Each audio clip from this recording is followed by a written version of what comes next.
का क्योंकि बेटा है, मोह है, प्रेम है, और जहाँ मोह और प्रेम बस जाता है वहां धृतराष्ट्र की तरह कहानी हो जाती है।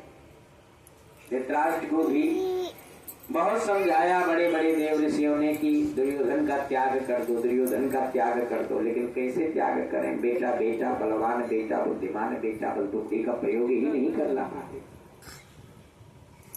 ऐसी परिस्थिति में बहुत समय बीतने के बाद में ये चलते फिरते वृंदावन आ गया।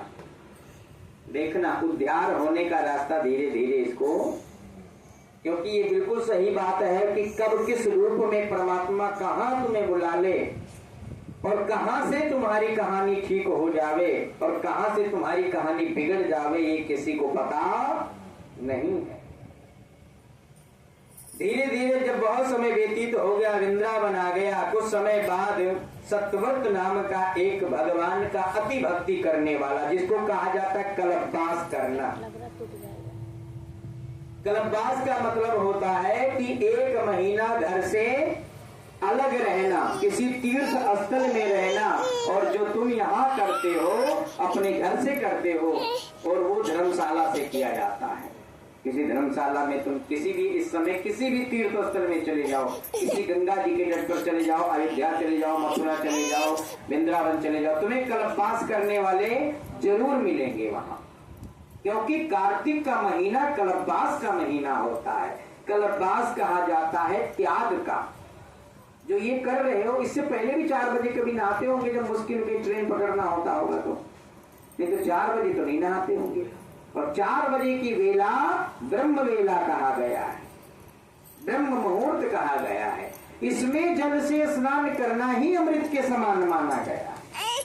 8 बजे के बाद स्नान करना रक्त बताया गया है, इसलिए 8 बजे के बाद तो स्नान करना ही नहीं चाहिए। व्यक्ति को प्रयास करे कि 8 बजे के पहले स्नान कर ले, जो बहुत लेट भी करे वो भी 8 बजे के पहले कर ले। ऐसी परिस्थिति में जब सत्यव्रत नाम का एक युवक कल्पवास करता हुआ, भगवान के गुणगान करता हुआ, केवल नियम क्या है कि कंदमूल फल खाना है और भगवान की प्रार्थना में लगे रहने हैं। और इस प्रकार से भगवान के दरबार में जाकर के बैठ करके गंगा जी के तट पर इधर कौन सी नदी है, सलीपुर कौन सी नदी है, मथुरा में कौन सी नदी है, यमुना के तट पर जाकर के बैठ करके प्रार्थना करने लगा, भगवान से निवेदन करने लगा। ये सारी चीजें धर्मकेश देख रहा था चुपके से कि एक युवक आया है।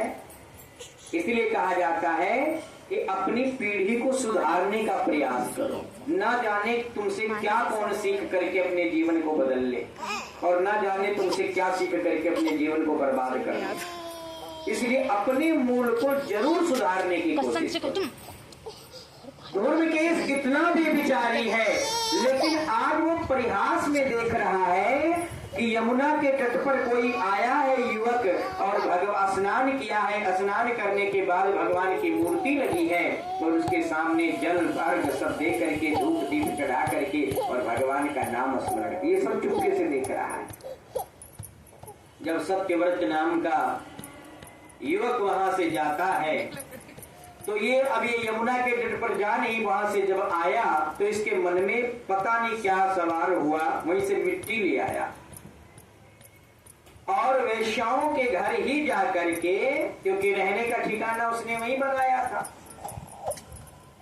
जाकर के मिट्टी की मूर्ति बनाया और जैसे जैसे देखा था ना उसी प्रकार से पूरी रात वो नकल करता था।